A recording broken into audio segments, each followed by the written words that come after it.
ప్రేమలో బ్రేకప్ అవ్వడం అనేది చాలా బాధగా ఉంటుంది. ప్రతి ఉదయం వాళ్ళే గుర్తుకు వస్తూ ఉంటారు. ఎందుకిలా జరిగిందని మనసు ప్రశ్నిస్తూ ఉంటుంది.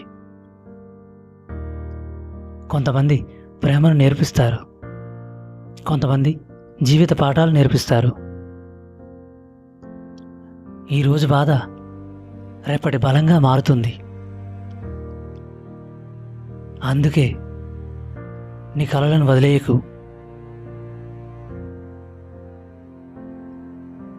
నిన్ను నువ్వు ప్రేమించడం నేర్చుకో. ప్రతి ముగింపు తర్వాత కొత్త ప్రారంభం అనేది ఉంటుంది. నిన్ను వదిలి వెళ్ళిన వాళ్ళ కోసం ఏడవకు. నిన్ను నువ్వు కోల్పోకుండా చూసుకో. ఈ వీడియో మీకు నచ్చుతుందని ఆశిస్తున్నాను. నచ్చినట్లయితే లైక్ చేసి సబ్స్క్రైబ్ చేసి మన ఛానల్ సపోర్ట్ చేస్తారని కోరుకుంటున్నా.